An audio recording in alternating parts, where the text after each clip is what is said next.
पदवीधर आणि शिक्षक मतदारसंघाची निवडणूक जाहीर झाली आहे। 10 जून रोजी निवडणूक होणार आहे। राज्यात 4 जागांसाठी ही निवडणूक होते आहे। तर मुंबई कोकण पदवीधर, तर मुंबई आणि नाशिक शिक्षक मतदारसंघांसाठी निवडणूक होणार आहे। या चारही ठिकाणच्या आमदारांचा कार्यकाळ हा 4 जुलै रोजी संपतो। लोकसभेनंतर कधीही स्थानिक स्वराज्य संस्था निवडणुका होऊ शकतात। राष्ट्रवादी अजित पवार गटाचे नेते छगन भुजबळ यांनी याबाबत संकेत दिलेत।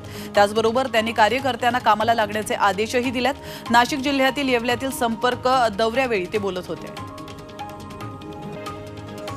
प्रादेशिक पक्ष काँग्रेसमध्ये विलीन होतील असं मला वाटत नाही। शरद पवारांचा अनुभव मोठा आहे, ते काय संकेत देत असतील मला माहीत नाही, अशी प्रतिक्रिया भुजबळांनी पवारांच्या विधानावर दिली।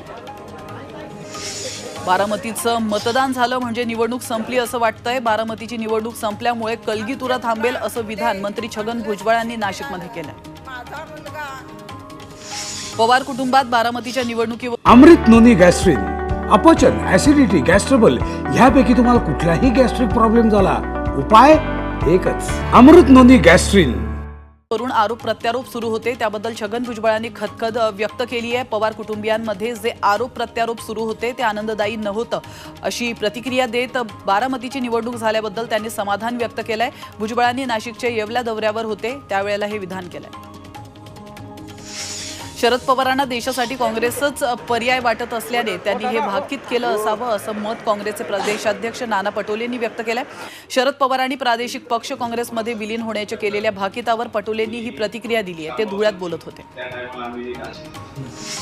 महायुतीतील राष्ट्रवादी पक्ष युती धर्म न पाळता विरोधी पक्षाच्या तुतारी चिन्हाचा प्रचार करत असल्याचा आरोप कांदेंनी अजित पवार गटावर केलाय। शिवाय भाजपने देखील नांदगाव विधानसभा मतदारसंघाकडे दुर्लक्ष केल्याचा दावा कांदेंनी केलाय।